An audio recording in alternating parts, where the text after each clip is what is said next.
Biblia explicada, un recorrido diario por las Sagradas Escrituras.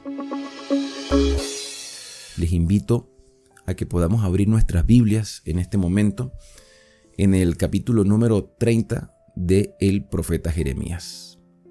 En el contexto hemos venido hablando acerca de la deportación que sucedió con los judíos hacia Babilonia y la invasión de estos babilonios en todo el territorio de Jerusalén, que se llevaron los vasos sagrados, parte de los utensilios del templo y muchas personas importantes, entre ellos jóvenes, príncipes, sacerdotes y también profetas, entre comillas, porque algunos no eran esos profetas que realmente Dios quería tener en su pueblo, que dijesen la verdad. Ahí estaba el profeta Jeremías tratando de exhortar al pueblo a buscar a Dios constantemente y a obedecerle. Y después de muchas exhortaciones, ilustraciones y enviando también cartas a Babilonia para fortalecer a los deportados, el capítulo número 30 y parte del capítulo 31 parece ser un sueño que el profeta Jeremías tuvo para reconfortar su alma en medio de tantas adversidades. Y eso es lo que necesitamos el día de hoy, ser reconfortados, fortalecidos, animados en un mundo que se está constantemente, desde el punto de vista moral y espiritual, desmoronando. ¿Cómo sabemos que el capítulo 30 y parte del 31 es un sueño? Vamos a comenzar con el capítulo 31, aunque tenemos nuestras Biblias abiertas en el capítulo 30, y quiero que me acompañen al versículo número 26, Jeremías 31, 26, para que ustedes puedan ver que realmente esto era un sueño que Dios le dio para fortalecer a su profeta. Dice este versículo: en esto, es decir, después de toda la revelación, desperté y vi, y mi sueño me fue agradable. Qué maravilloso es tener un sueño agradable. Hay un descanso físico, pero esta visión dentro de ese descanso físico del profeta fortaleció aún más su ánimo, porque Jeremías estaba triste también por todo lo que había pasado. A él no le alegraba la situación de su pueblo, como quizás no nos alegra hoy la situación ni del mundo e incluso de nuestras iglesias, que aunque parezcan efervescentes, están pasando también por un proceso de decadencia espiritual. Entonces, hoy es el día de tener una fortaleza en todos los sentidos, porque Dios nos está dando su revelación. Podemos decir entonces que el capítulo 30 y 31 fue esa visión en sueño que Dios le dio a su profeta para reconfortarlo en medio de tanta lucha. Entonces comenzamos la lectura del capítulo 30 diciendo que Jeremías recibió palabra de Jehová, y esa palabra es: escribe en un libro todas las cosas que te he hablado. Escribe todas las palabras que te he revelado en un libro.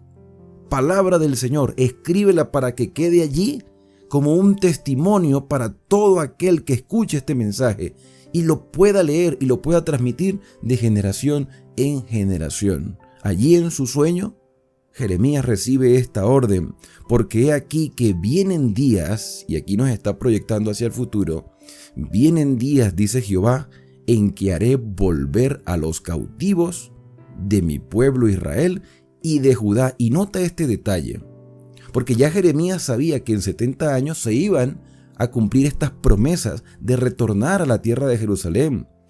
Y evidentemente iban a conseguir una tierra en ruinas, pero ellos podían reconstruir esa ciudad que se convertiría allí con esa reconstrucción del templo y volver otra vez a cosechar la tierra que el Señor le había dado un principio a sus padres. Iba a ser un testimonio y una luz a todas las naciones alrededor, con la bendita esperanza del Mesías. Aquí habría una restauración total no solo de Judá, sino de todo el territorio de Israel. Volverían no solo los que estaban en Babilonia, sino también todos los que estaban dispersos en diferentes partes, incluyendo el territorio de Asiria. Vendrán los cautivos de Israel y de Judá, así lo ha dicho Jehová, y los traeré a la tierra que di a sus padres, y la van a disfrutar. Esto también tiene una lección para nosotros, porque la tierra en su totalidad, cuando Cristo venga y cuando seamos llevados a la patria celestial, la tierra también será renovada. Recuperaremos el Edén perdido. Como los judíos y los israelitas recuperarían la tierra de Canaán, así la humanidad también recuperaría ese Edén que se perdió por culpa de la desobediencia. Versículo 4. Estas pues son las palabras que habló Jehová acerca de Israel y de Judá, porque así ha dicho Jehová: hemos oído voz de temblor, de espanto y no de paz. Eso es lo que hemos venido escuchando. Inquirid ahora, es decir, indagad y mirad si el varón da a luz. Es decir, ¿puede un hombre parir como una mujer? Por supuesto que no. Es imposible, pero pareciera que eran los dolores tan fuertes como una mujer que estaba de parto.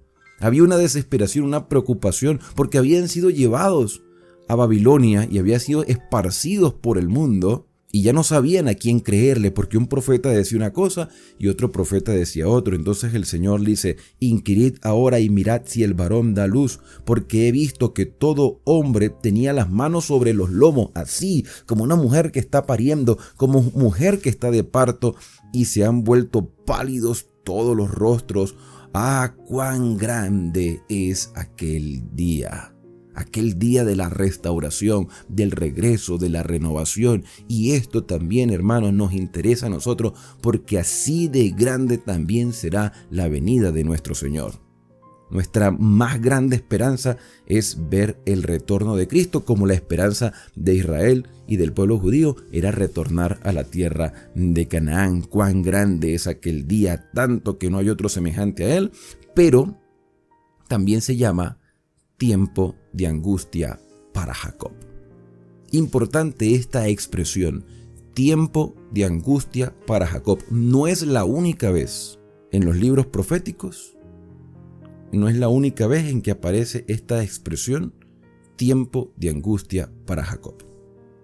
Vamos a hacer una pausa aquí en el versículo número 7 y nos vamos de inmediato a el libro del profeta Daniel. Daniel, en el capítulo número 12, nos presenta una batalla, un conflicto cósmico entre el bien y el mal. Porque sabemos que hay un Dios, hay un Redentor todopoderoso, pero también hay un enemigo que se rebeló contra el Señor. Y eso es lo que ha venido también causando mal sobre la tierra, porque el enemigo anda como un león rugiente buscando a quien devorar. Hay un conflicto, hay una lucha. En aquel tiempo, y estamos hablando del tiempo del fin, y también el tiempo de la renovación, tanto para Israel como para la iglesia del fin del tiempo. En aquel tiempo se levantará Miguel, el gran príncipe que está de parte de los hijos de tu pueblo. ¿De qué pueblo está hablando allí? Del pueblo de Judá, del pueblo de Israel. Sí, allí está hablando de la restauración que se presenta en el libro del profeta Jeremías, pero también nos está proyectando a futuro. Y aquí hay uno de los principios hermenéuticos de la Escritura, y es que aunque los mensajes tienen una connotación literal, también tienen una escatológica. Porque entonces, ¿qué sentido tiene leer estos escritos si no tienen un mensaje para nosotros que vivimos en este tiempo? Miguel es Cristo, y esto lo estudiamos en un video donde le dedicamos prácticamente 2 horas hablando y explicando lo que de a Cristo se refiere a través de Miguel. Miguel es Cristo, no es ese que muchas veces nos pintan a través de esculturas como que si fuera diferente a la divinidad. En aquel tiempo se levantará Miguel, el gran príncipe que está de parte de los hijos de tu pueblo, y será tiempo de angustia, cual nunca fue desde que hubo gente hasta entonces. Pero en aquel tiempo, y aquí está la buena noticia, que en la angustia será liberado tu pueblo, todos los que se hallen escritos en el libro, y muchos de los que duermen en el polvo, fíjate que aquí nos está llevando el tiempo del fin, muchos de los que duermen en el polvo de la tierra serán despertados, unos para vida eterna y otros para vergüenza y confusión perpetua. Entonces, ¿cuál es el tiempo de angustia? ¿Cómo podemos entender el tiempo de angustia para Jacob? Bueno, volviendo al libro de Génesis, donde Jacob regresa a su tierra con el dolor en su corazón de saber de que los errores del pasado podían pasarle factura ahora, no solo a él, sino a su familia. Porque su hermano Esaú tenía rencor hacia su hermano Jacob por haberle quitado la primogenitura, la bendición de su padre. Y Jacob derramó su alma a Dios en la soledad, en la oración, y tuvo una batalla. Entonces ese momento de angustia, de desesperación, de aparente soledad, la experimentaría el pueblo de Judá en la tierra de Babilonia. Sentirse aparentemente abandonados por Dios. Una angustia por estar experimentando las consecuencias de los errores pasados. Sentir que no hay perdón y escudriñar dentro de nosotros a través de la oración para pedirle perdón a Dios. En el tiempo del fin vamos a sentir exactamente lo mismo.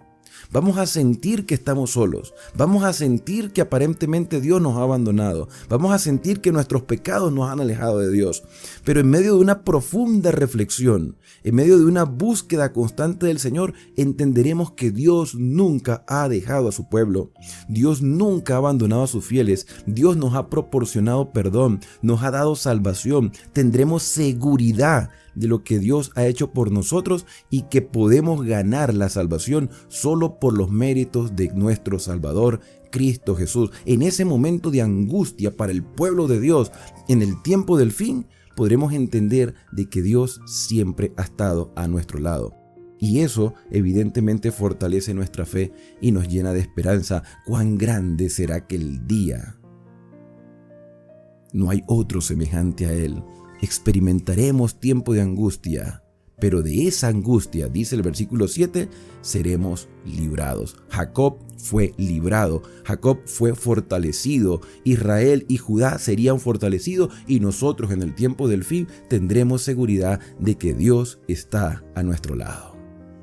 Un bonito versículo que deberíamos tomar un poco más de tiempo en otros capítulos para hablar exactamente de cómo será este tiempo de angustia. Sin embargo, en el libro El conflicto de los siglos, que yo he venido recomendándoselo, hay un capítulo que habla exactamente de todos esos detalles. Por eso, si te gustaría recibir el libro El conflicto de los siglos, puedes escribirme al WhatsApp y yo te lo voy a enviar totalmente gratuito a través de WhatsApp en formato digital, y para los que están en Colombia lo pueden adquirir de manera física. En aquel día, dice Jehová de los ejércitos, en ese proceso de angustia y restauración, dice Jehová de los ejércitos, yo quebraré el yugo de tu cuello, ese yugo que representa esa deportación, esa circunstancia indeseable. El Señor quebrará por fin ese yugo, romperá las coyundas y los extranjeros no lo volverán más a poner, no te volverán a colocar más en servidumbre. Serás libre, tendrás la oportunidad de testificar a tu Dios, tendrás la oportunidad de decir todo lo que el Señor ha hecho por ti, ya tendrás ese privilegio de retornar a tu tierra y nosotros tendremos el privilegio de poder ser salvos por toda la eternidad. Y eso es una buena noticia. Por eso es que Jeremías se levantó contento al recibir este sueño, sino que servirán, y esto es lo maravilloso, podremos servir a Jehová nuestro Dios. Y aquí aparece ahora una expresión, podremos servir a Jehová, que es Dios, y al rey. Para los judíos era importante tener un rey que se sentara en el trono de la descendencia de David. Pero aquí no dice al rey, hijo de David, dice directamente a David, su rey. Pero David estaba muerto. ¿Cómo podrían servir a David? Bueno, a través de su hijo. Pero la historia nos dice que nunca más se sentó en el trono de David un rey de su descendencia. Más nunca. Eso no ha sucedido y no sucederá. ¿Por qué? Porque cuando dice aquí servir a Jehová su Dios y a David su rey, aquí David está haciendo alusión al Mesías. es decir, a Cristo. Por eso es que el Evangelio de Mateo comienza con la genealogía de Jesús y lo presenta como hijo de Abraham, hijo de David, rey de Israel. Entonces aquí está hablando del Mesías, a quien yo les levantaré. Y eso sí se cumplió, porque cuando Jesús estuvo en la tierra dijo: ahora el reino de los cielos se ha acercado. Tú pues, siervo mío Jacob, no temas, porque las promesas se van a cumplir. No temas, dice Jehová, ni te atemorices, Israel, porque aquí que yo soy el que te salvo de lejos a ti y a tu descendencia de la tierra de la cautividad, y Jacob volverá, descansará y vivirá tranquilo, y no habrá quien lo espante. Eso es una buena noticia. Restauración. Todo este capítulo habla de restauración, porque yo estoy contigo para salvarte, y este mensaje también es para nosotros. Yo estoy contigo para salvarte, dice Jehová, y destruiré a todas las naciones entre las cuales te esparcí, pero a ti no te destruiré, sino que te castigaré. Otras versiones lo dicen: te disciplinaré. Me gusta más esa traducción. Te disciplinaré, porque la disciplina es correctiva, es educativa, es formativa. Te voy a disciplinar con justicia. De ninguna manera te dejaré sin esa disciplina, sin ese castigo, porque Dios castiga y corrige a quien ama, como un padre lo hace con su hijo. Entonces Dios siempre va a corregir a su pueblo. Esto era tanto para Judá, para Israel, como también para la iglesia naciente del Nuevo Testamento y la iglesia del tiempo del fin. O sea, no podemos separar este mensaje de nosotros. Este mensaje también es para ti, es para mí. Dios nos corrige constantemente, nos restaura, porque así ha dicho Jehová: incurable es tu quebrantamiento y dolorosa tu llaga. No hay quien juzgue tu causa para sanarte en lo que estás viviendo en ese momento. No hay para ti medicamento eficaz, humanamente hablando.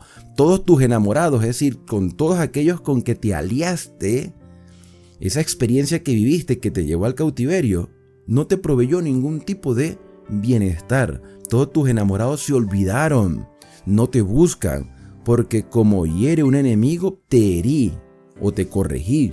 Sería la mejor expresión. Con azote de adversario cruel, para que supieras que no podías confiar en ellos, a causa de la magnitud de tu maldad, es decir, necesitas corrección, y de la multitud de tus pecados. Nuestros pecados nos han llevado a la condición en la cual nos encontramos en este momento. ¿Por qué gritas a causa de tu quebrantamiento? ¿Por qué te quejas? ¿Por qué más bien no reflexionas y te das cuenta que ha sido tus errores, tus faltas, tus inclinaciones al mal lo que nos han llevado a esta condición? Por eso necesitamos poner un alto en nuestra vida, reflexionar y aprender de lo que Dios nos ha venido enseñando. ¿Por qué gritas a causa de tu quebrantamiento?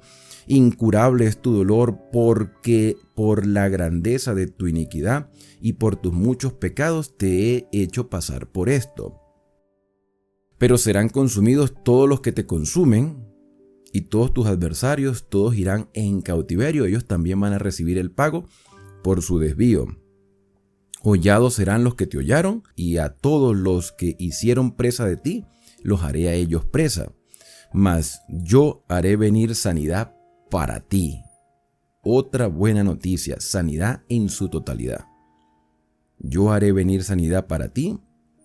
Yo sanaré tus heridas, dice Jehová, porque desechada te llamaron. O sea, has pasado por adversidades, diciendo: esta es Sión, la que nadie se acuerda. Así ha dicho Jehová: he aquí yo hago volver a los cautivos de las tiendas de Jacob, y de sus tiendas tendré misericordia, y la ciudad será edificada sobre la colina, y el templo será asentado según su forma. Habría una restauración del templo, cosa que ya vimos en los libros de Esdras y Nehemías. Y saldrá de ellos, es decir, habrá una respuesta, una reacción por parte de los restaurados. Saldrá de ellos acción de gracias y voz de nación que está en regocijo. Hoy debe ser un día de agradecimiento a Dios por sus bondades, porque en medio de la adversidad podemos vivir con esperanza. Podemos saber de que el Señor constantemente nos restaura, nos disciplina, nos ayuda en medio de nuestra debilidad. Aunque estemos pasando por momentos de angustia, el Señor nos sana, nos salva, nos guía, nos ayuda. Y eso debe motivarnos a ser agradecidos, a ser personas con un espíritu de constante alegría, de regocijo. Los multiplicaré y no serán disminuidos. Y para los judíos, para los israelitas, era importante mantener la descendencia. Los multiplicaré y no serán menoscabados, y serán sus hijos como antes, y su congregación delante de mí será confirmada, y castigaré a todos sus opresores. Aquí hay protección divina, pero recuerden que estas promesas del Señor son condicionales. Eso requiere también una fidelidad de nuestra parte. Lo requería de parte del pueblo de Judá y lo requiere también para nosotros. No es una promesa incondicional, es condicional porque hay una restauración del pacto.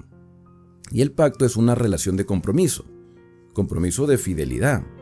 Entonces de ella saldrá su príncipe. Este príncipe evidentemente está haciendo alusión al Mesías. Y de medio de ella saldrá su señoreador, y le haré llegar cerca, y él se acercará a mí, porque ¿quién es aquel que se atreve a acercarse a mí?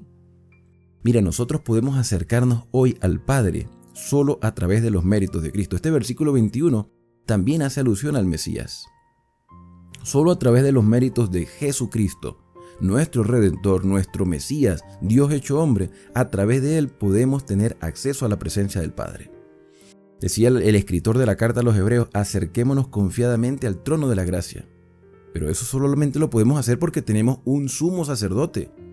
Dice el versículo número 1 y 2 de Hebreos 8, tenemos tal sumo sacerdote que se compadeció de nosotros, que es ministro del santuario, de aquel verdadero tabernáculo que levantó el Señor y no el hombre. Me seréis por pueblo, dice el versículo 22, y yo seré vuestro Dios. He aquí, la tempestad de Jehová sale con furor. La tempestad que se prepara sobre la cabeza de los impíos reposará. En medio del conflicto, como acabamos de leer hace poco en Daniel capítulo 12, en medio del conflicto entre la batalla de Cristo con Satanás, habrá una resurrección de todas aquellas personas que murieron, unos para vida eterna y otros para muerte y confusión perpetua. Es decir, el Señor viene a pagar a cada uno conforme a las decisiones que tomó estando en vida. Entonces los impíos recibirán su justo pago por el desvío y por sus malas decisiones.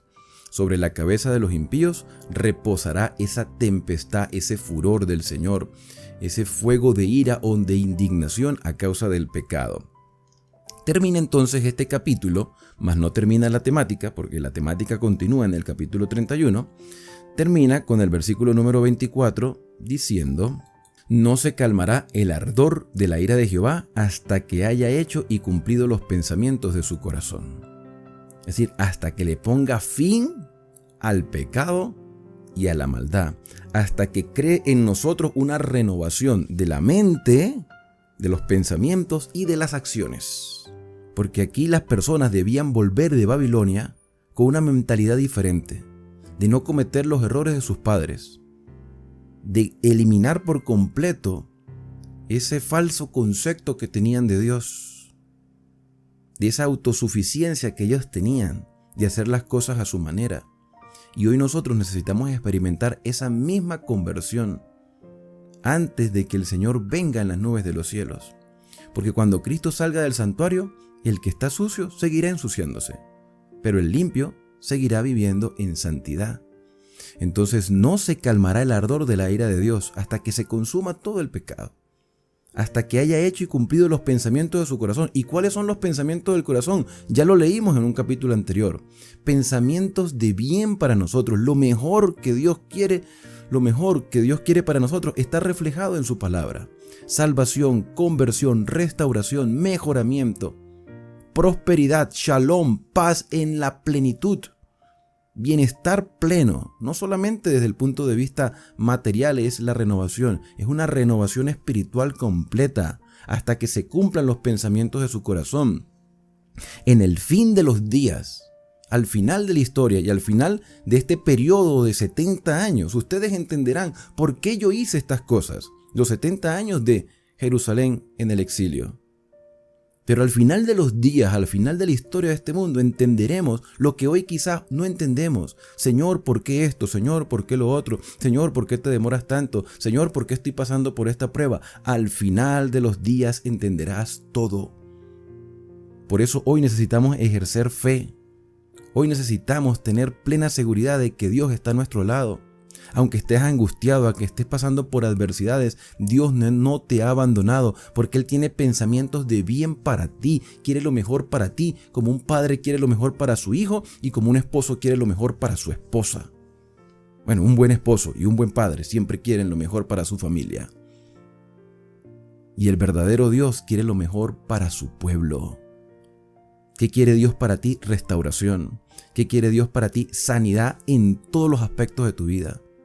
Prosperidad, no desde el punto de vista material, sino desde el punto de vista espiritual. Lo material es pasajero. Recuerden que lo material es simplemente una herramienta para lograr un objetivo.